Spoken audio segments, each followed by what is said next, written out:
lasses pas, tu es plein d'amour et tu es bonté. Qui est comme toi, ô Éternel, personne n'est comme toi, Jésus. Tu ne te déçois pas, tu ne te lasses pas, tu es plein d'amour et tu es bonté. Qui est comme toi, ô Éternel, personne n'est comme toi.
Je ne sais pas qui a composé ce chant, mais ce qui est sûr, celui qui a composé ça, rappelons-nous, l'imagination, c'est la capacité que l'on a de mettre en image, aussi en parole, ce que l'on vit.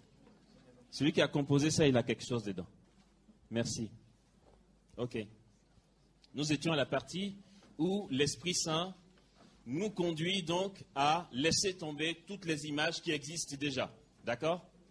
il va nous proposer des images. Ça va toujours être l'imagination. Réalisons que même Saint Paul, il ne dissocie pas l'œuvre de l'Esprit Saint et l'esprit humain. Il va dire dans sa lettre aux Romains au chapitre 9, à partir du premier verset, il dit « Je dis la vérité, je ne mens pas. L'Esprit, avec grand E, lui-même, atteste à mon esprit, petit e, que c'est la vérité, je ne mens pas. » D'accord? Donc, il y a l'Esprit Saint qui vient dans les facultés humaines pour produire Dieu. C'est ce que la Sainte Vierge connaît. L'Esprit Saint viendra sur toi et la puissance du Très-Haut te prendra sous son ombre. C'est pourquoi celui qui naîtra de toi. Donc Dieu va passer par la constitution du corps humain pour façonner Dieu, pour que Jésus naisse. L'œuvre de salut, l'œuvre de Dieu lui-même dans l'histoire de l'humanité n'est pas déconnectée de ce que nous savons de nous. D'accord? Et donc partons toujours de notre imagination.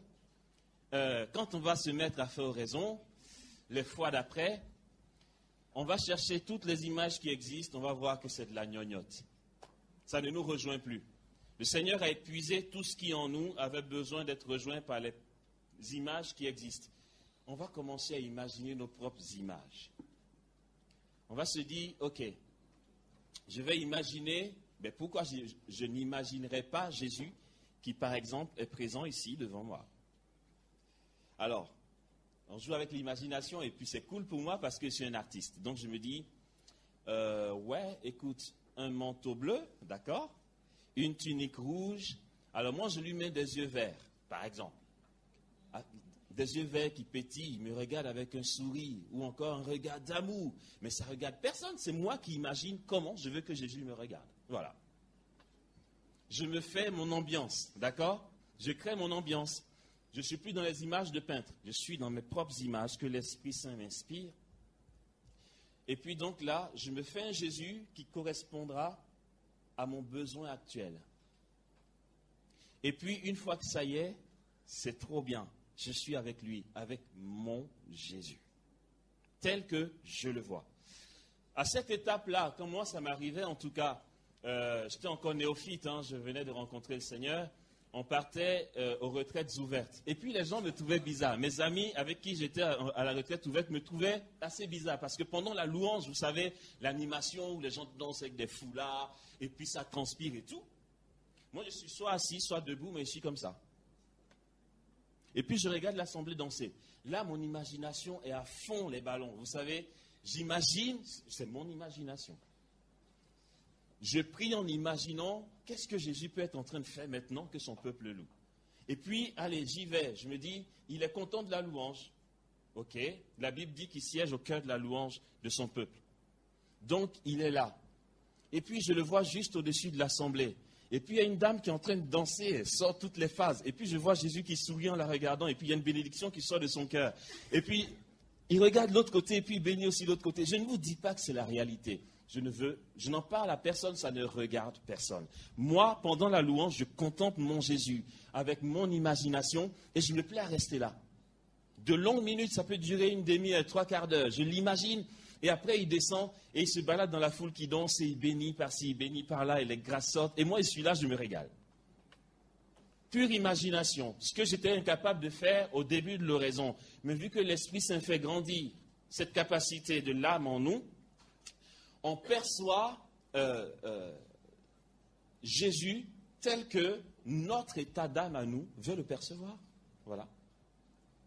Ouais, j'ai été à la prière, ça ne m'a pas plu, c'était pas bon, c'était pas béni, mais c'est pas grave. Désormais, tu sais que dans la prière, tu peux imaginer Jésus. Mais sauf que quand tu vas l'imaginer en train de bénir, Jésus qui est réellement là va se communiquer à toi selon ce que tu imagines de lui. Voilà. Et donc, on va continuer à faire oraison avec ça. Moi, je m'imaginais des trucs trop bien, je vous assure. Je suis trop fier d'être artiste. Et je vais m'asseoir dans l'église et puis je me dis, alors, aujourd'hui, on fait quoi?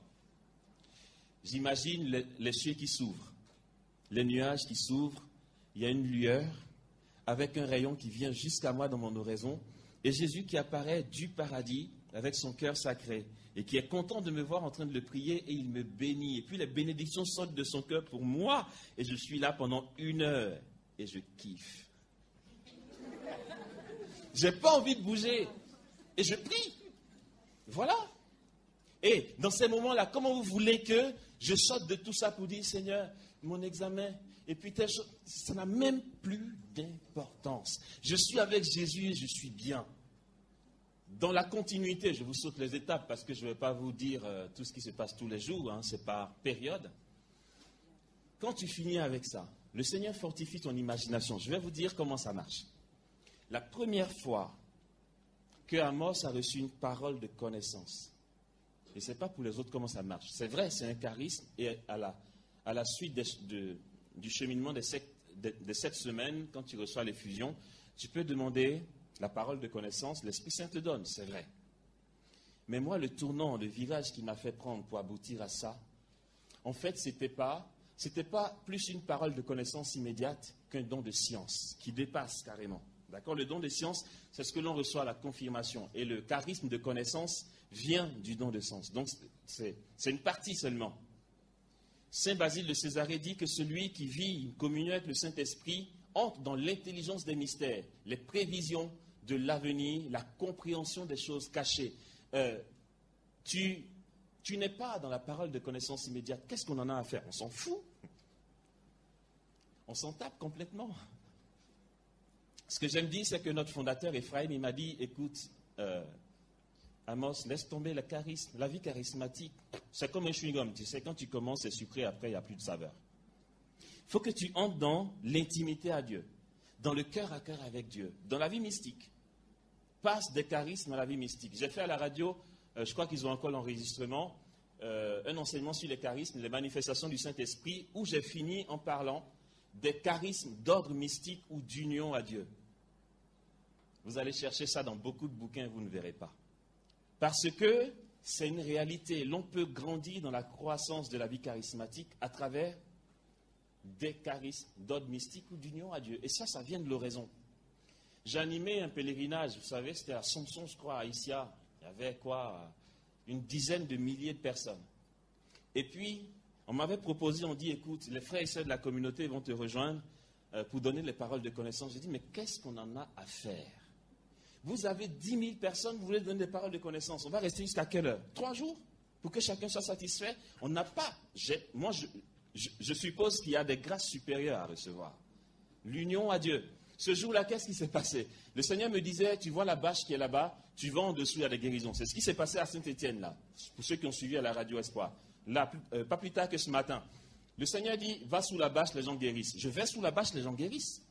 Et puis, il témoigne. C'est concret, c'est vérifiable, c'est incarné. J'avais un kyste, c'est parti. J'avais une douleur, c'est parti. Ça s'incarne, ça rejoint l'humain. Parce que c'est l'humain qui va à Dieu et que Dieu rejoint. Alors, la première fois que j'ai reçu cette manifestation de science, on était au groupe de prière de la Fraternité Jeune du Renouveau Charismatique à la paroisse Saint-Marc des Trois-Rouges. On priait, et puis, pendant ma prière, pendant qu'on priait, non pas d'une volonté personnelle, en fait, je ne me suis pas mis en état d'oraison pour dire je vais imaginer ce que Jésus fait, ça s'est imposé à moi. Ah, la dimension change. Ça s'est imposé à moi, et puis, j'ai perçu Jésus au milieu de nous, debout près d'une de nos sœurs, en train de la bénir. Elle est arrivée à la prière, le cœur complètement lourd d'affliction, enfin tout ce que vous voulez, n'avait pas le moral. Et Jésus lui imposait les mains, et elle se sentait bien, elle était complètement libérée. J'ai dit, c'est quoi cette imagination que je ne fabrique pas, mais qui s'impose à moi? J'étais sûr que j'étais encore dans l'imagination, mais en fait, non. Parce que je me suis dit, il ne faut pas raconter de bêtises. Tant que tu imagines tes choses et que toi seul tu es content, c'est bon. Et là, ça va passer d'ici à là. J'ai mon cœur qui commence à chauffer, accompagné d'une conviction que ce qui se passe là, ce n'est pas l'imagination, mais c'est la réalité de la présence de Jésus. Par audace, je me lance, je dis, ah, j'ai reçu. Mais là, quand c'est comme ça, tu dis ça humblement, tu vois. Je ne sais pas, mais voilà. J'avais l'impression que Jésus était ici. Et puis, enfin, il y a une de nos sœurs qui est arrivée le cœur. C'est que, dans ce qui s'est imposé à moi, je n'ai pas reçu qu'il y ait une personne parmi nous qui a le cœur lourd. Je voyais où était Jésus et où était la sœur. Je savais très bien qui était cette sœur. Donc, j'aurais pu très bien aller en freestyle et frimer en disant, il y a une sœur ici, tu es habillée comme ça, tu es assise de tel côté. Non, ce n'était pas la peine, je la voyais, je savais qui c'était. Et donc, je dis ça, mais par prudence, je n'ai pas dit, c'est cette sœur-là. J'ai dit, il y a une sœur qui est arrivée, le cœur lourd, et puis, je crois que le Seigneur l'a bénie, elle est guérie. Mais exactement, elle a levé la main et c'était confirmé. La joie! Je ne sais même pas si j'ai dormi la nuit. Tellement j'étais content. Tu vois, quand tu es enfant et puis on t'offre un cadeau de Noël, tu es pressé que le jour arrive pour ouvrir ton paquet. C'était ça. Quand j'attendais les assemblées de prière pour que Dieu fasse. C'était, voilà. Et puis, ben voilà, j'avais basculé là-dedans. Et puis, quand ça s'est passé comme ça, dans mes oraisons, je n'imaginais plus.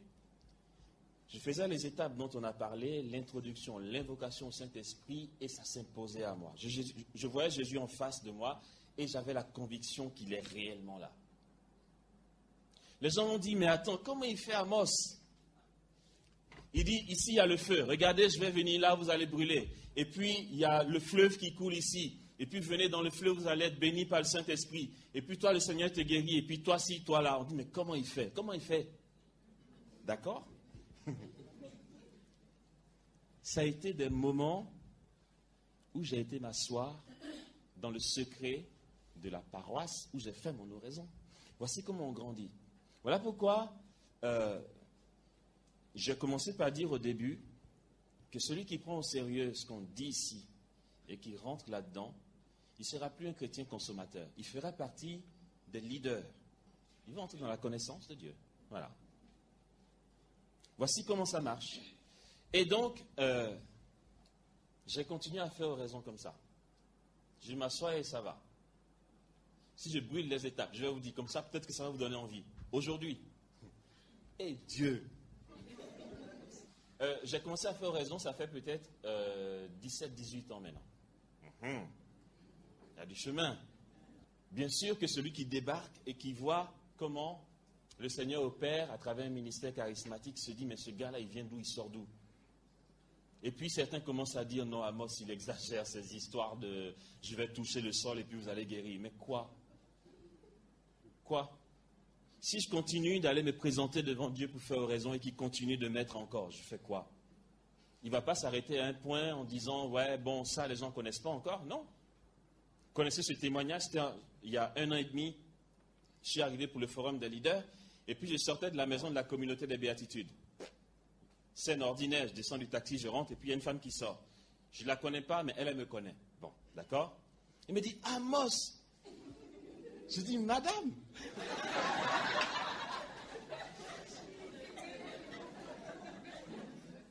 Vous allez bien, vous êtes là? Je dis, ouais, je suis arrivé, je suis là et tout. Elle dit, hé Amos, pardon, je peux te faire un tour? Je dis, oui, bien sûr. Donc elle me prend dans ses bras et puis elle est contente, elle dit, merci, au revoir. Et puis, quelques jours après, elle témoigne qu'en fait, elle avait un kyste, elle devait être opérée. Quand elle m'a embrassé, elle a senti une chaleur. Guérison totale. Je ne savais pas.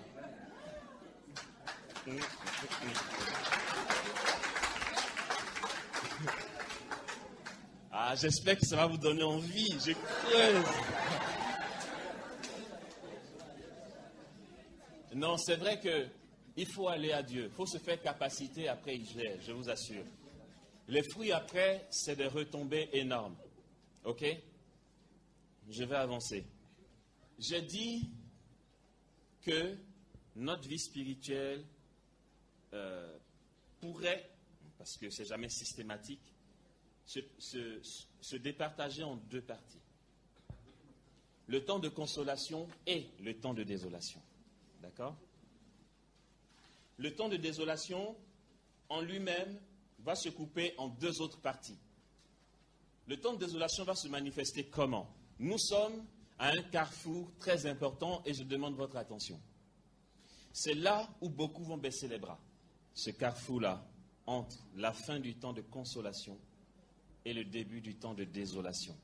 D'accord?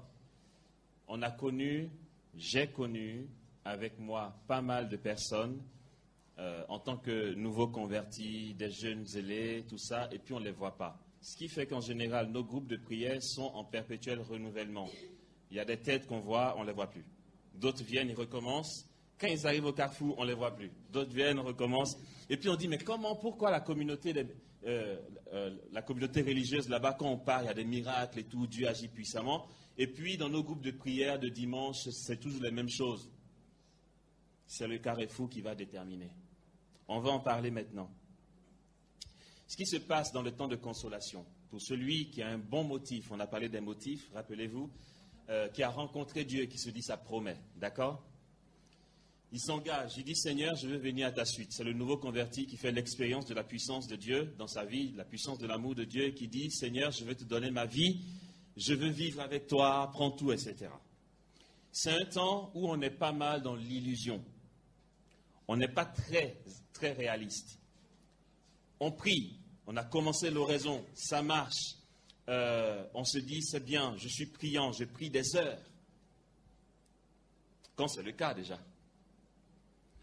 Je suis zélé, les gens du groupe de prière m'aiment bien, c'est moi qui fais l'accueil, c'est moi qui organise, voilà, c'est moi quoi. C'est le temps de consolation. En fait, à ce moment-là, tu ne sais pas que c'est la grâce de Dieu qui te soutient, d'accord? Merci pour le mot. Qui te soutient et qui te fait avancer vers l'union à Dieu. Le Seigneur, dans cette étape de consolation, va poser sa main sur toutes tes blessures. Tu penses que c'est parti. Je donne un exemple. Conversion radicale d'un gangster et tout, il commence à suivre Jésus, il est zélé au renouveau charismatique, il témoigne à tout bout de champ, j'étais comme si maintenant Dieu m'a touché, etc. Il se dit, il pense qu'il est arrivé en fait. C'est la période où quand tu poses un acte qui est mauvais, un péché, tu déprimes carrément parce que tu es surpris que toi, tu aies fait ça. Tu te dis, moi, comment j'ai pu faire ça? Mais en fait, tu avais l'impression que tu étais fort. Tu es tellement porté par la grâce que tu penses que tu es fort et que tu es arrivé. Et qu'il y a certains péchés, toi, tu as fini avec. Et puis quand il t'arrive de chuter, c'est la grosse déprime. Tu te dis, comment moi, j'ai pu faire ça? Et puis, le pire, c'est quand on va parler en termes de chute, c'est le mot qui court dans le milieu charismatique, il a chuté. Quand tu as, entre guillemets, chuté, le pire, c'est quand tout le monde sait. On dit, quoi? Attends, c'est pas le gars qui gérait le groupe de prière, qui était zélé, qui avait des exhortations de feu, tout le monde comptait sur lui, le curé avait confiance en lui, le président du conseil paroissial avait confiance en lui, le berger du renouveau charismatique avait confiance en lui, tout le monde avait confiance en lui, il a fait ça. Et puis toi, tu te dis, ah ouais, j'ai fait ça. Le carrefour, très dangereux. Or, excusez-moi, ça va peut-être vous choquer, mais c'est quasi inévitable. Pour que tu prennes conscience d'où tu viens. Demandez à Pierre, le premier pape, il va vous dire. Jésus dit, allez dans les lieux, villes et villages où moi-même je dois aller. Ils partent et ils donnent autorité au nom de Jésus. Ils chassent les démons. Il dit, même les esprits mauvais nous obéissent. Jésus dit, J'ai vu Satan tomber du ciel comme un éclair. Ils disent, ouais, c'est nous, c'est pas nous. Au point que, attends, non seulement ça, Jésus dit, pour vous qui je suis. Pierre, qui est très spontané, va se lever entre les autres et va dire, tu es le Messie, le Fils du Dieu vivant. Et Jésus va confirmer son charisme. Jésus dit, au nom de Dieu, c'est pas toi qui as parlé. C'est le Père. Donc Pierre se dit, Dieu, il dit, je suis arrivé. Je suis sûr que ce gars-là, comme il est le Messie, quand il va venir dans sa gloire, ma place à côté de lui est assurée. Et la Bible nous enseigne sur les temps de consolation et les temps de désolation. On a tout ici.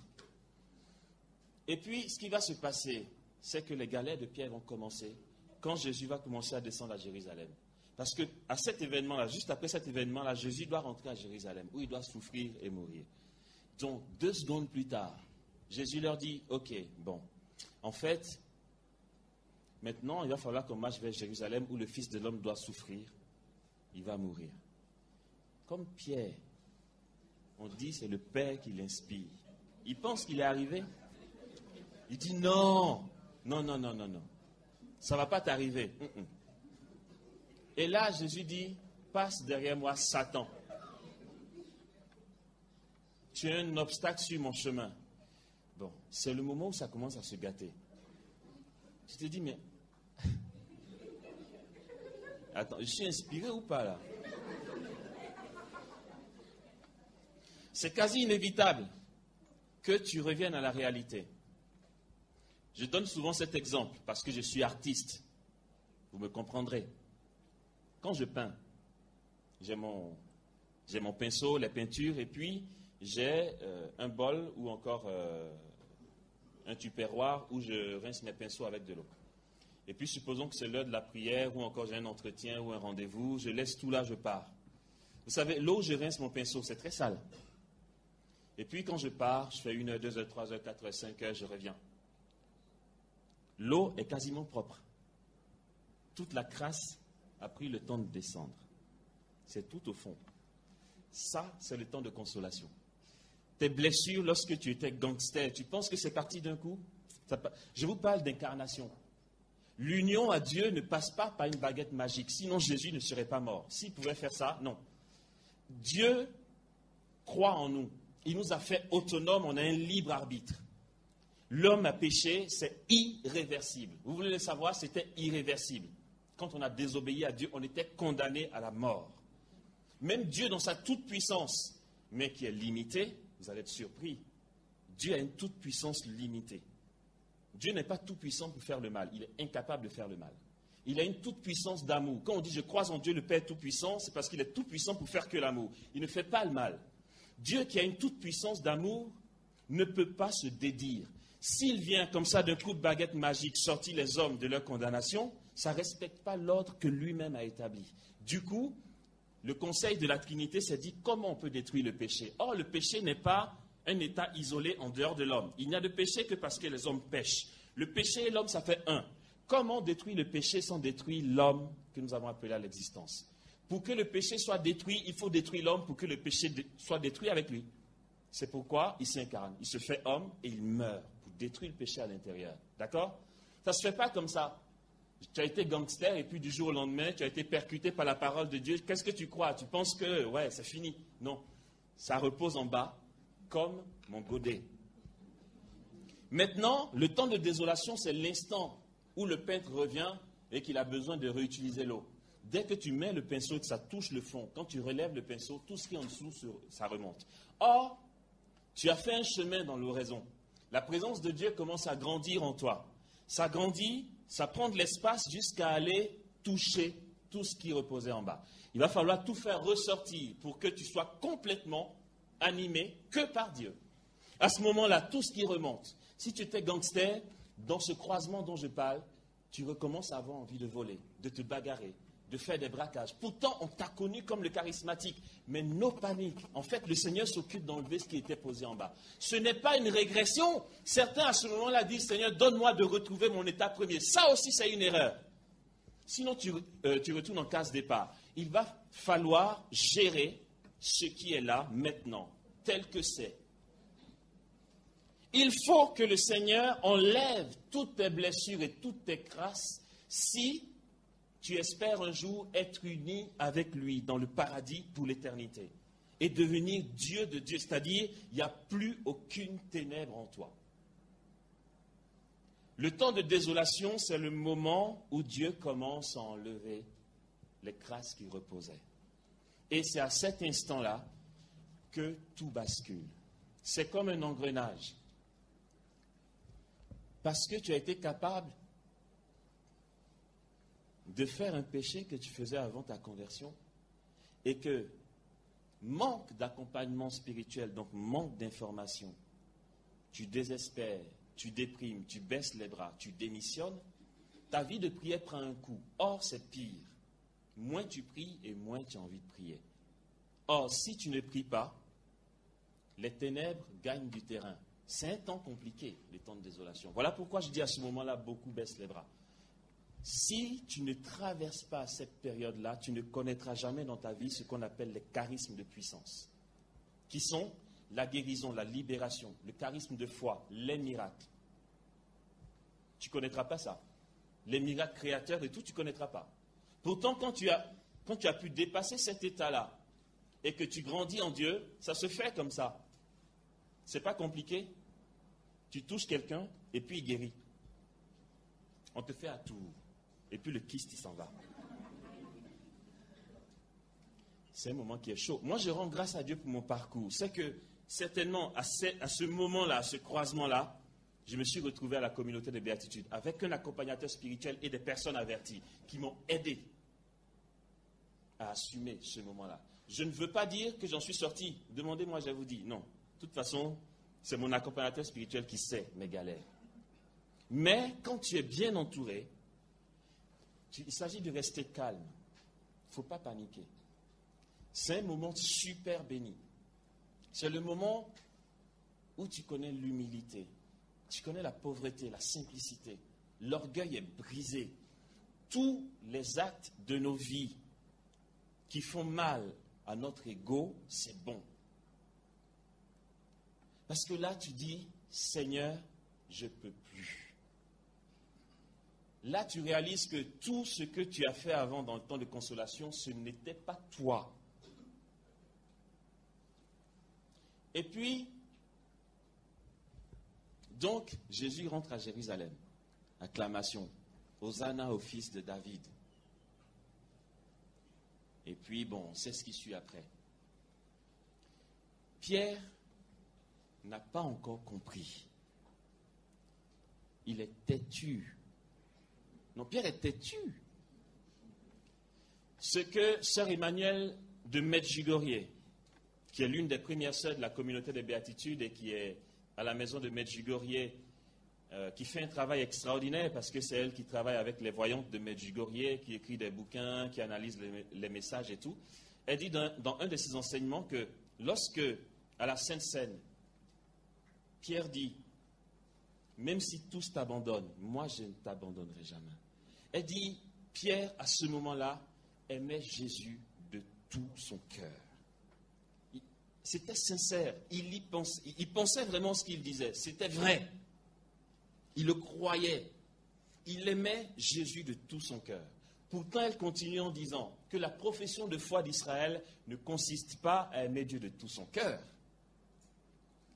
Écoute Israël, le Seigneur ton Dieu est un. Tu aimeras le Seigneur ton Dieu de tout ton cœur, de toute ton âme et de tout ton esprit. Ça veut dire, même les endroits où les crasses sont, c'est de toute ton existence que tu vas aimer ton Dieu. Il était à l'étape du cœur. Beaucoup d'entre nous sont à cette étape-là. On est sincère dans ce qu'on dit. Mais lorsque la pratique arrive, c'est complètement décollé de la réalité. Ce qu'on aimerait, ce qu'on pense faire, ce qu'on souhaite faire pour Dieu, tous nos projets intérieurs, parce que Dieu nous a saisis par sa grâce, ne s'incarnent pas toujours. C'est qu'il y a une profondeur qui n'est pas encore atteinte. Et donc, vous inquiétez pas, Dieu il s'en occupe. Tout ce qu'il y a à faire, c'est d'être régulier au boulot. C'est un CDI. C'est tout. Le reste, le Seigneur il s'en occupe. Et cette réaction de Pierre, qui aimait Jésus de tout son cœur, qui disait les meilleures choses du monde, Jésus dit, Pierre, Satan te réclame, mais j'ai prié pour toi pour que ton pied ne trébuche pas. Tais-toi. C'est comme si son orgueil ne veut pas accepter que Dieu va lui venir en aide. Il veut prouver à Jésus que lui, il est capable. Il va dire, Maître, même si c'est jusqu'à la mort, je vais y aller. C'était aussi sincère. Or, ce côté sincère-là, bien que naïf, Dieu le considère. La prière du néophyte, la prière de celui qui est dans le temps de consolation, ça compte pour Dieu. Et d'ailleurs, c'est Dieu qui prie en lui. Rappelons-nous, c'est la grâce qui le tient. C'est dans le temps de consolation que, comme Pierre, on va dire, Seigneur, je t'aime. Seigneur, prends ma liberté. Seigneur, je te dis, prends ma chasteté. Seigneur, prends mon orgueil. Seigneur, brise-moi. Seigneur, broie. Ouais, là, c'est bon, parce qu'on goûte Dieu. Tout ça, il entend. Et puis, il tient compte de ça. C'est simplement que, ah non, c'est bon, hein, c'est une bonne intention, et puis c'est normal. Jusque-là, tout va bien chez toi. Tu es naïf, mais tout va bien. C'est juste qu'il va juste falloir que tu réalises que tout ce que tu dis à Dieu, que tu veux faire pour lui, tu peux réellement le faire, mais seulement par sa grâce. Ne pense pas que ça vient de toi. Tant que tu n'as pas touché le fond, tu ne réaliseras pas que ça vient de lui seul. C'est Paul qui dit « Je puis tout en celui qui me rend fort ». Là, il peut le dire.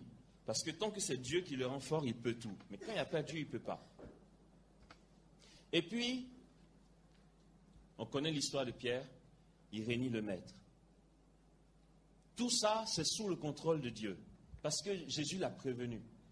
Jésus dit « Pétro, ce soir, avant que le coq ne chante, tu m'auras régné 3 fois. » Je vous assure, même là, il ne croyait pas. Jésus lui-même a dit, mais il avait du mal à croire. Et puis le moment arrive, même quand tu es averti, même moi qui vous dis ces choses, quand l'épreuve arrive, je ne sais même plus que c'est ça. Parce que si tu maîtrises l'épreuve, ce n'est plus une épreuve. Même Saint Jean de la Croix, qu'on appelle docteur des nuits spirituelles, quand sa nuit est arrivée, il ne savait plus où mettre la tête. Quand ça vient, l'épreuve, c'est une épreuve. Donc, quand le moment est arrivé, Pierre n'a même pas su de quelle manière ça viendrait. C'est venu d'une femme, d'un soldat.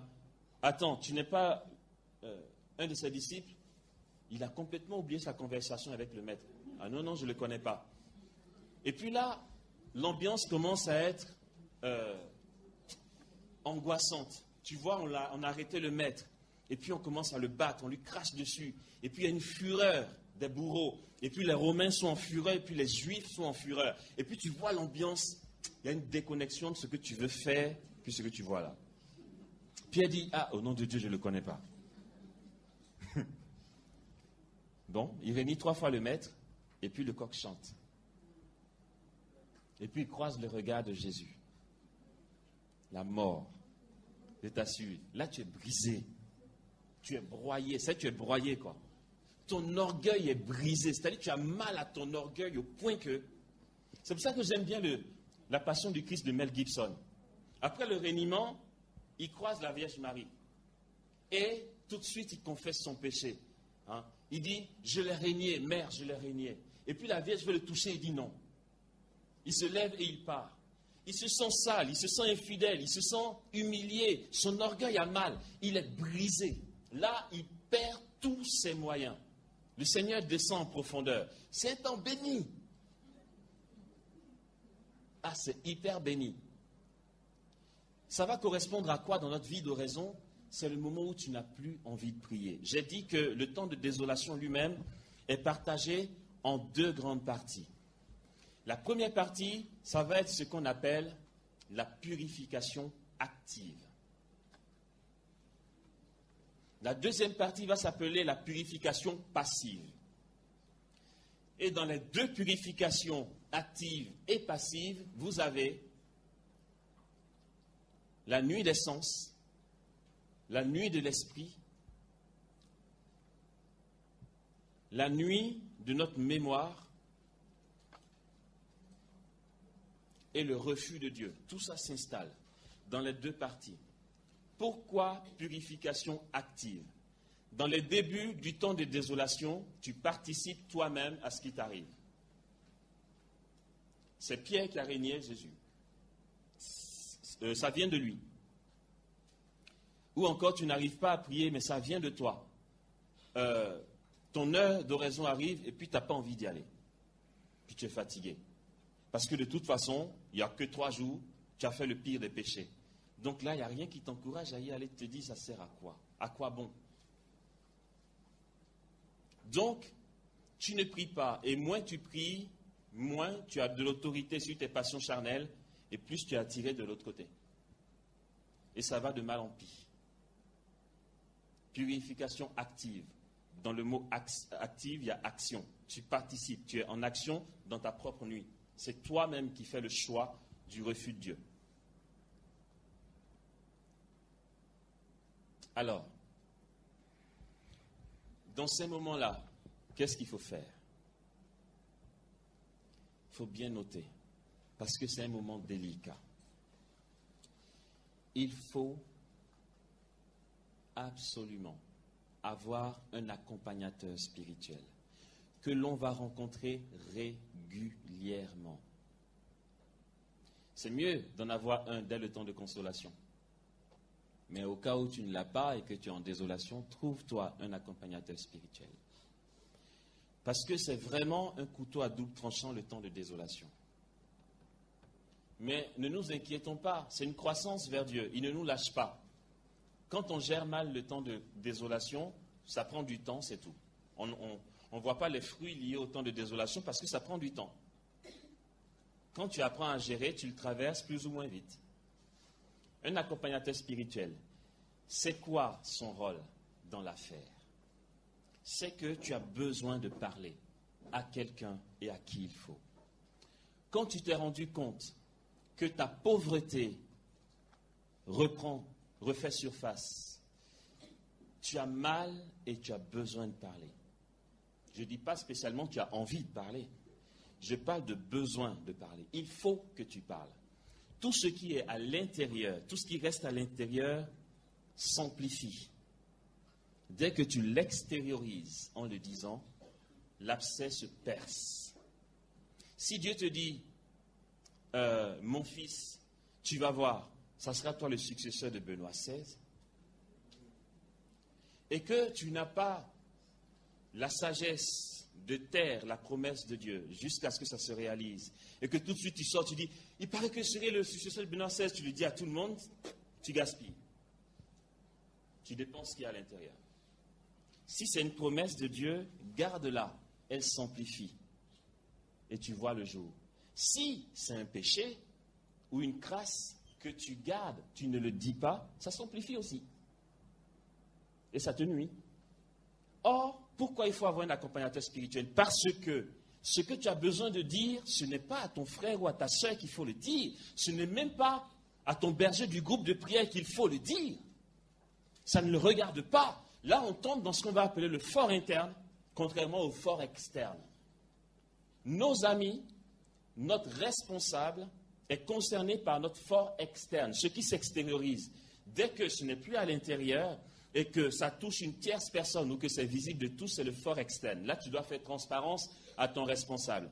Mais supposons que, je ne sais pas, tu as eu l'intention de voler ou encore tu as volé, mais ni vu ni connu, personne n'a su. Tu n'es pas obligé d'aller dire à ton berger ou encore à ton meilleur ami ou à ton copain, j'ai fait ça parce que tu as besoin de parler. Non, il faut parler à la bonne personne. Si tu le dis à ton ami, à ta copine, à ton copain du groupe de prière, qui n'a pas le mandat pour être ton accompagnateur, tout ce que tu lui dis et qu'il entend, il en porte au moins la moitié. C'est comme ça que ça marche. Il a ses propres difficultés, il n'a pas la grâce d'État, donc ça fait des commérages. Et puis qu'est-ce que tu crois? Tu lui dis, tu penses qu'il est ton confident, tu lui fais confiance, sauf que lui aussi il est un confident. Ben oui. Vous connaissez le secret africain. Voilà. Tout le monde va savoir que tu as vécu telle galère ou que tu as volé. Laisse ton meilleur ami tranquille. Il n'est que ton ami. Ta vie intérieure ne le regarde pas. C'est entre Dieu, ton accompagnateur, et toi. Donc, quand tu es un accompagnateur, dis ta ténèbre. Dis ton péché. C'est humiliant. Et on a des péchés qu'on fait, ça pue. Tu connais ton péché et puis c'est tellement humiliant que tu dis ça ne sortira jamais. Mais ça aussi, c'est l'orgueil. Trouve-toi un accompagnateur spirituel. Cet accompagnateur spirituel que tu auras choisi toi-même. C'est pourquoi ça ne s'impose pas un accompagnateur spirituel. On ne dit pas, toi, tu vas accompagner toi.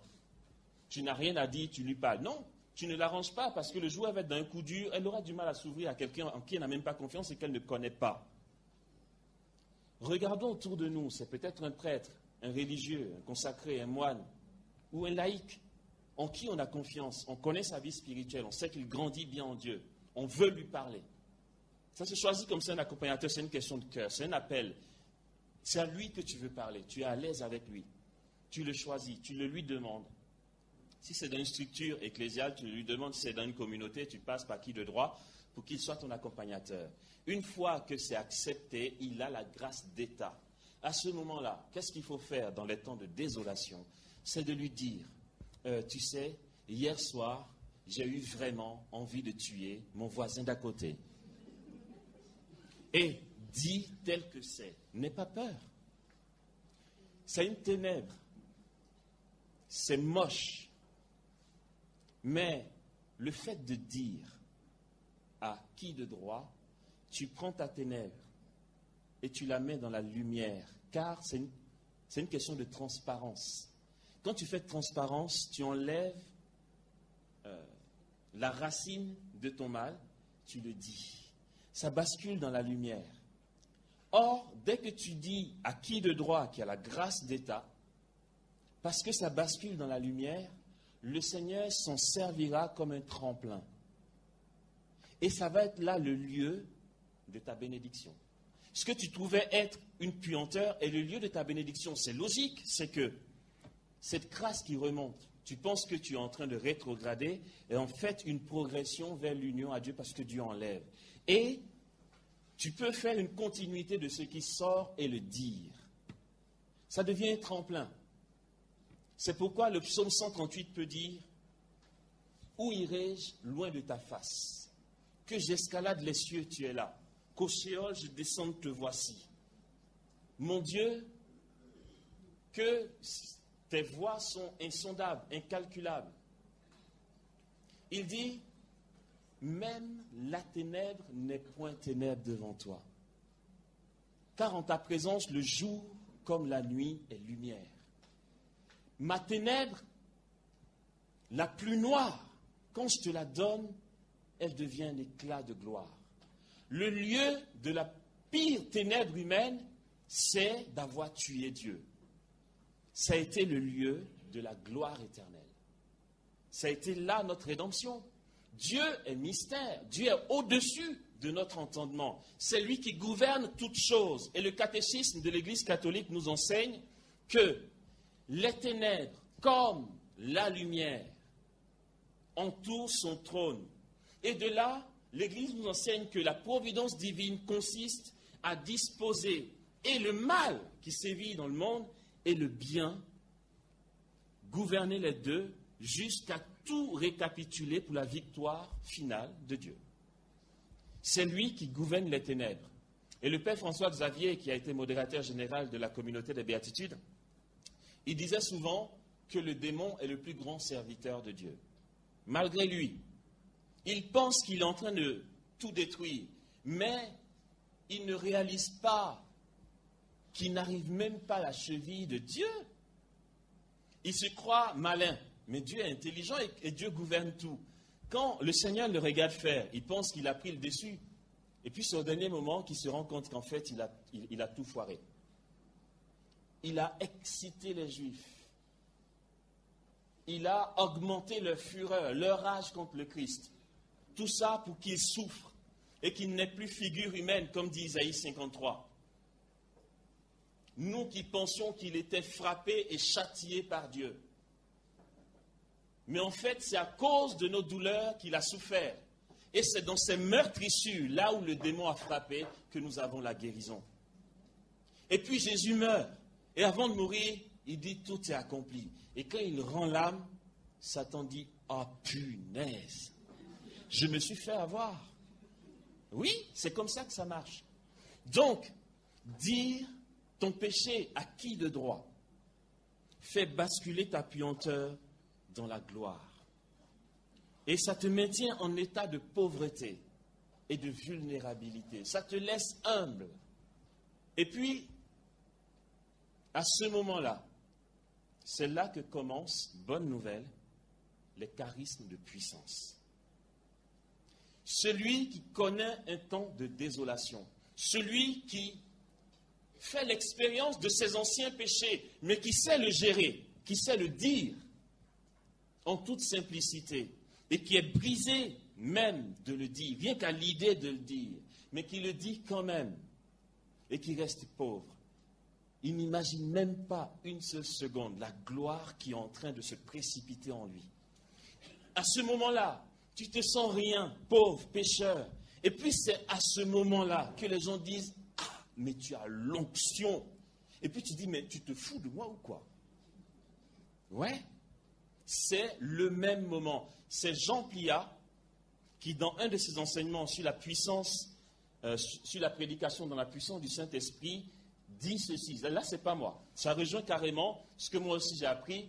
Il dit, si au renouveau charismatique, l'on ne bascule pas plus dans les charismes de puissance, c'est parce qu'il y a un manque de transparence et trop de cachotterie. Point final. C'est tout. Or, à ce moment-là, si tu sais dire ton péché et rester humble, tu grandis dans la puissance. Quand j'étais au séminaire Saint-Yves de Rennes, j'étais novice en habit monastique. Donc j'étais moine quand même. Il faut arrêter, il ne faut pas rigoler. Et puis, mon accompagnateur spirituel, c'était le recteur du séminaire. Mais comme j'ai appris ces choses, je me suis fixé une loi. Je ne vais pas voir mon accompagnateur pour lui dire « Ah, vous savez, mon père, moi je prophétise, vous savez, j'ai des paroles de connaissance. » Il n'en a rien à faire, parce que tu n'as pas besoin de lui pour ça. Ça, c'est un acquis. Quand je partais le voir, c'était pour lui dire mes pires bêtises. Au point que, quand je le rencontre dans le couloir, j'essaie d'imaginer ce qu'il pense. Je me dis, ce gars-là, quand il me voit, il doit se dire « moine !»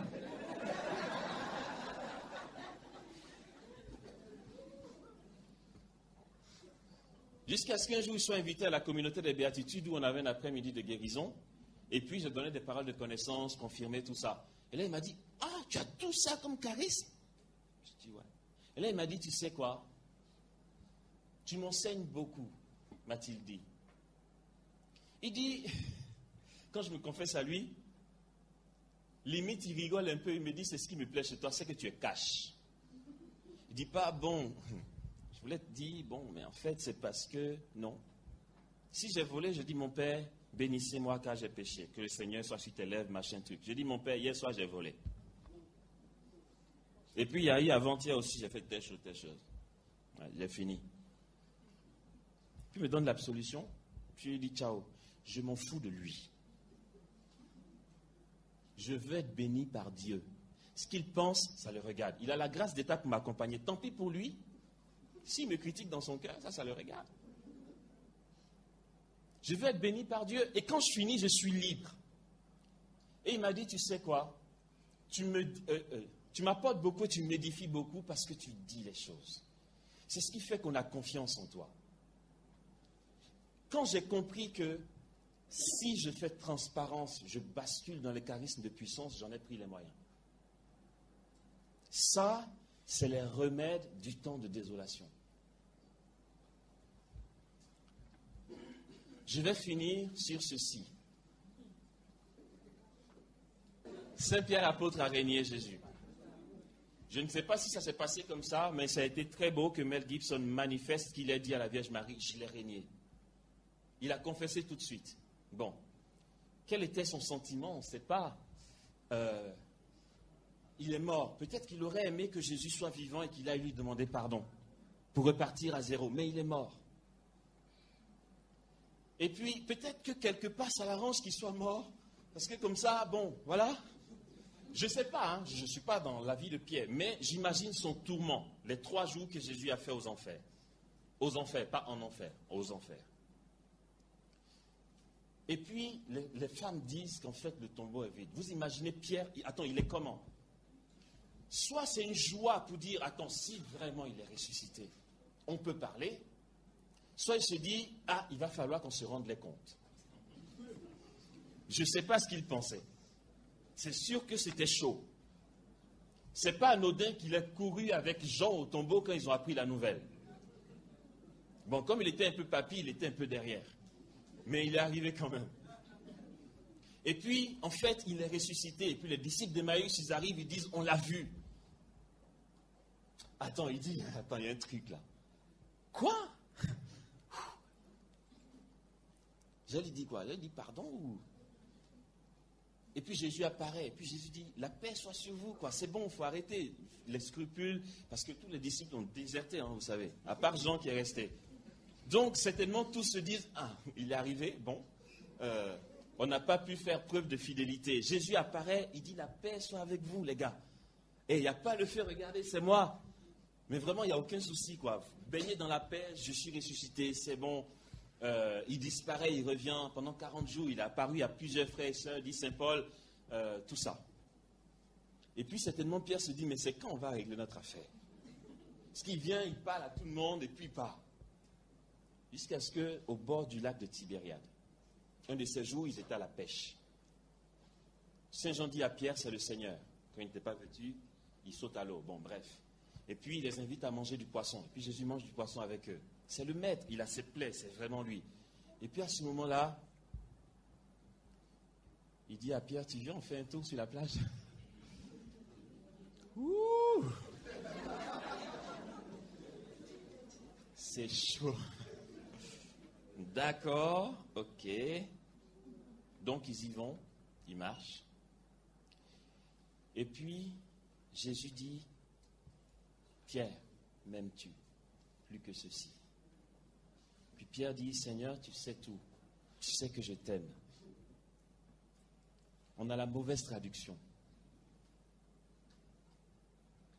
En grec, le texte grec dit, vous savez, on dissocie en grec Eros et Agapé. Amour agapé, c'est l'amour pur, fraternel, qui va jusqu'à donner sa vie pour l'autre, etc. L'amour Eros, c'est l'amour passionnel, fusionnel, etc. Donc le truc amitié, planant, pas très solide. En fait, la réalité, c'est que Jésus dit, Pierre, est-ce que tu m'aimes d'amour agapé? Autrement dit, tu m'aimes à en mourir? Et Pierre ne dit pas, tu sais tout, tu sais que je t'aime. Il dit, Seigneur, tu sais tout. Tu sais que je t'aime d'amour Eros. Tu sais que je t'aime superficiellement. Le tu sais tout, ça veut tout dire. Pierre est devenu humble. Ce n'est plus le fougueux tout de suite qui répond quand on pose une question. Il est prudent. Il sait sa pauvreté. Il sait sa misère. Et là, il confesse sa misère. Donc, Jésus dit, Pierre, m'aimes-tu d'amour agapé? Il dit, Seigneur, tu sais tout. Enfin, tu vois de quoi je parle. Je t'aime d'un amour Eros. Pour une deuxième fois, Jésus dit, Pierre, est-ce que tu m'aimes d'amour agapé? Pierre dit, aujourd'hui, là, je ne me laisse pas avoir. Il dit, Seigneur, tu sais tout. Tu sais que je t'aime d'amour Eros, simplement comme un ami. Et pourquoi Pierre s'attriste la troisième fois, c'est que Jésus dit, Pierre, tu m'aimes d'amour Eros? Et Pierre s'attriste. De ce que pour la troisième fois, Jésus dit, en fait, tu m'aimes simplement comme un ami, quoi. Et là, la réponse de Pierre me rappelle le psaume 138. Je pense que la fin du psaume 138 correspond trop à Pierre. Seigneur, sonde-moi, connais mon cœur. Scrute-moi, connais mon souci. Vois que mon chemin ne soit fatal et conduis-moi sur le chemin d'éternité. Pierre dit, Seigneur, tu sais tout. Tu sais que je t'aime d'amour agapé. Mais le tu sais tout, c'est... en fait, regarde quoi, et puis dis-moi ce qu'il y a dedans. Parce que moi, je ne sais plus. Je pense que c'est ceci, mais ce n'est pas ça. Parce que, en gros, je paraphrase, je t'ai régné. Et là, tu exiges encore que je te dise que je t'aime d'amour agapé. Donc, par prudence, je dis Eros. Maintenant, tu es triste parce que je dis Eros. Je ne sais plus. Donc, regarde. C'est comme tu vois là. Regarde. Regarde et puis dis-moi moi-même comment je t'aime pas, je ne sais plus. Pierre s'est appauvri. Il est devenu humble. Il a mûri. Jésus dit, prends soin de mes brebis. C'est pourquoi Benoît XVI, qui est successeur de Pierre, est garant de la miséricorde. Il est garant de la doctrine. Il est garant de l'unité des chrétiens. On ne va pas faire un cours sur la vie de Pierre aujourd'hui. C'est même pas le jour et puis on n'a pas le temps. On aurait compris pourquoi ces trois choses-là. Il est garant de la miséricorde. Et vous pensez que c'est pour rien que Jésus dit, tu as les clés du royaume des cieux. Et Pierre aujourd'hui est miséricordié par l'amour de Dieu. Vous imaginez que Pierre vous dise là-bas, dégage.